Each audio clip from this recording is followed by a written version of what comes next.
مشكله التخطيط مش انك مش عارف تعمل خطه، ولا انك كسول، ولا انك بتسوف، ولا انك بتجلد نفسك على اي حاجه. مشكله التخطيط ان انت كل سنه انت مش عارف انت بتخطط لايه. كل سنه نفس المشهد، حماس بدايه السنه بقى واهداف شكلها كويس، وخش يا دوله هتجيبك، وهو اسبوع واحد بس والخطه بتختفي، وان شاء الله نبقى نكملها السنه الجايه. لان انا مش بتاع تخطيط. فخلينا بقى اقول لك على حاجه ممكن تزعلك شويه. انت مش بتفشل في التخطيط، انت بتفشل انك تعرف ان انت عايز ايه فعلا. لان انت بتخطط اصلا لشخص انت ما تعرفوش. فهل انت متوقع ان انت تقدر تكمل الخطه اللي انت حاططها دي؟ مش يمكن انت بتخطط لحاجات مش بتحبها واهداف مش بتاعتك اصلا؟ احنا بقينا عايشين في عصر السرعه والاي اي، وكل حاجه بقت سريعه جدا. فيديوهات الريل لان احنا بنتفرج عليها ساعتين ثلاثه في اغلب الايام. الفيديوهات دي علمتنا حاجه صعبه قوي، ان احنا ممكن ننجح فعليا في يوم او في شهر بالكتير قوي من غير ما نزنق نفسنا. فنبدا نخطط بناء على الفكره اللي اتزرعت جوانا دي. عايزين نتاكد ان احنا مسيطرين، عايزين نتاكد ان الحاجه اللي بنعملها دي صح، وان الحاجه دي هتوصلنا لهدفنا بمجهود بسيط بس احنا نحطه فيها. بس هو ده طبيعي؟ لا، اهدى على نفسك. مين قالك ان انت عشان بتسعى كل يوم وبتخطط وبتعمل اللي عليك ان ده اصلا ممكن يوصلك لهدفك؟ مش ممكن. انت بتخطط عشان تهرب من احساس انك تايه، تهرب من فكره ان انت مش عارف انت رايح فين، تهرب من ضغط الناس اللي انت اصلا حطيتهم جواك ورسمت صوره لنفسك قدامهم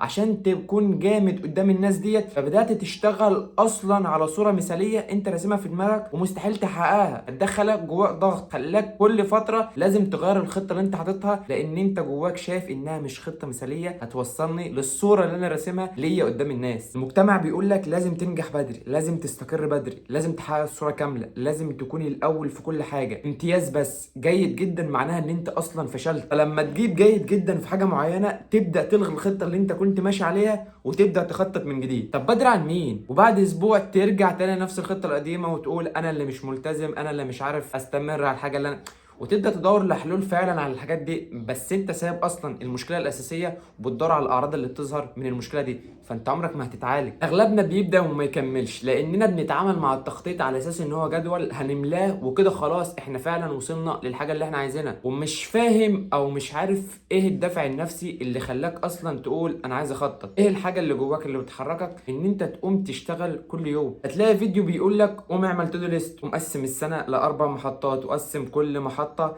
لشهور، وقسم الشهور لاسابيع، وقسم الاسابيع لايام، وحط اهداف لكل يوم، وخلي الاهداف بتاعتك سمارت. الكلام ده كله كويس، بس ليه اصلا احط هدف؟ او ليه اصلا يكون عندي رؤيه لحاجه معينه؟ لان محدش قالك قبل كده ان لازم يكون ليك دافع نفسي للحاجه اللي انت بتعملها دي. دافع نفسي هو البنزين اللي بيحرك العربيه، ومن غيره فهتكون العربيه دي عباره عن صندوق انت ماليه خرايط بس ما بتحاولش تسعى في اي خريطه منهم، لان البنزين بتاعك خلصان. في ناس بتستخدم التخطيط للهروب، بدل ما يقوم يواجه مخاوفه يحط خطه، بدل ما يقوم يذاكر يحط خطه للمذاكره ويعمل جدول ومش بيلتزم بيه اصلا. وده في علم النفس اسمه التكيف السلبي. في دراسه اتعملت سنه 2021 واللي عملها واحد اسمه ألين، والمختصر الجميل بتاعها بيقول لك ان انت تكون باين انك بتعمل حاجه فعلا بس في الاساس انت بتاجل المواجهه. فلو لقيت نفسك بتخطط كتير وما بتبداش، ده موجود فعلا، ده في اغلب الناس مش فيك انت لوحدك. ده مش مشكله في التخطيط، ده مشكله في اننا مش عندنا الشجاعه الكافيه اننا نعرف الدافع بتاعنا. الكلام ده حصل معايا قبل كده. كميه التخطيط وكميه التودو ليست وكميه الفيديوهات اللي انا شفتها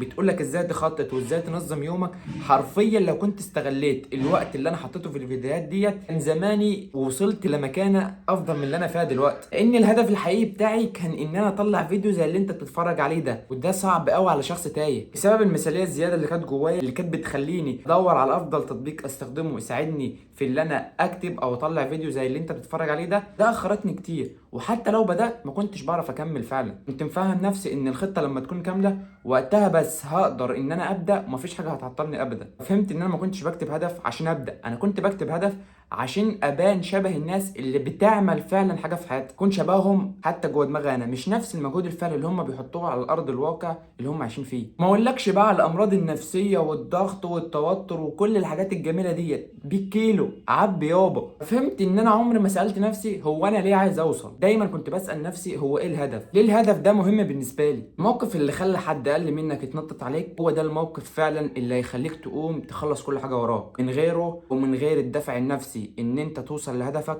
عمرك ما هتعرف توصل. لو كان معاك افضل خطة في العالم وافضل واحد في العالم او افضل موجه ليك هو اللي حاطط لك الخطة دي، عمرك ما هتعرف توصل من غير دافع نفسي جواك فعلا من مواقف انت مريت بيها. وقتها بس خطة هتكون تقيلة، وقتها بس هيكون هدفك عبارة عن حياة او موت، اما توصل له اما تعيش طول حياتك حد اقل منك يتنطط عليك. لان الخطة فعليا هتكون طالعة من هدف جواك، مش عبارة عن فيديو 30 ثانية من انستجرام او من بوست او من فيديو انت شفته حرك الدوبامين جواك خلاك تعمل خطة بناء عليه. قبل ما تكتب اي خطة، قبل ما تقسم السنة ل 50 تقسيمة، اسأل نفسك سؤال مختلف خالص: انا بهرب من ايه؟ وهو انا عايز احقق الحاجة دي ليه؟ ان التخطيط الحقيقي مش ادارة وقت ولا ادارة طاقة ولا جدول انت بتملاه او بتعمله عشان توصل، لكن انك تفهم وايه اللي بيسحب منك الطاقة فعلا، وهو ايه اللي بيديلك الطاقة دي تاني او ايه اللي بيشحنك تاني. ان انت ممكن تخطط صح جدا وخطة مثالية بس لشخص تاني مش عايش في نفس البيئة ولا بيمر بنفس الصعوبات والمشاكل اللي انت بتمر بيها. تعيش الاسبوع كله باين انك منظم بس من غير انتاجية فعليه، لان لو المصدر خوف هتفضل تراجع ومش هتبدأ، ولو المصدر مقارنة فانت هتوصل وانت فعلا هلكان ومش قادر. لكن لما تبدأ فعلا من فهمك لنفسك، من وجعك ومن قيمك ومن اللحظة اللي انت قلت فيها انا مش عايز اكمل بنفس الطريقة اللي انا فيها دي، ساعتها التخطيط بيبقى طبيعي، مش عيب ولا هروب ولا تمثيل ولا انك بتحاول تبين نفسك ان انت بتعمل حاجة. اكتب الموقف اللي وجعك وكسرك، اكتب كل حاجة سلبية انت مريت بيها وعلى اساسها جات لك فكرة ان انت لازم تخطط فعلا ان انت توصل لهدفك. وقتها بس هيكون الدافع اللي جواك ما بيخلص، تفتكره دايما كل ما تبص على الحاجة اللي انت كتبتها، وده اللي هيوصلك فعلا. في النهاية التخطيط قرار داخلي انك تبطل تمثيل، انك تعرف ان المشكلة مش في قلة الوقت ولا قلة الحماس ولا انك مش بتاع التزام والكلام الجميل ده. المشكلة انك بتحاول تكون نسخة مقبولة، نسخة انت رسمتها لنفسك قدام الناس، مش نسخة حقيقية. لما تبطل تخطط من غير ما تفهم نفسك هتفضل تعيد نفس السنة بس بشكل مختلف، هتغير الاهداف وهتغير اسلوبك في التخطيط بس نفس النتيجة هتكون واحدة. المؤمن ربنا امره ان هو يعمل بسم الله الرحمن الرحيم وكل اعملوا فسيرى الله عملكم، بس العمل ما يكونش تمثيل ولا اثبات مع الناس ولا اثبات ذاتك قدام حد، هو سعي حقيقي انك تفهم نفسك وثقة ان الطريق مليان مطبات وانك تعدي من المطبات ديت مش سهل بس يستاهل انك تضحي عشانه، بس مش دليل انك فاشل. الفشل معناه انك بتحاول وانك بتتعلم وبتقرب. بس قبل ما تكتب خطة جديدة، قبل ما تقول السنة دي فعلا مختلفة، اقعد مع نفسك لحظة من غير جداول ومن غير اهداف واسأل نفسك سؤال واحد بس: هو انت مين؟ يعني ببساطة حاول تفهم نفسك.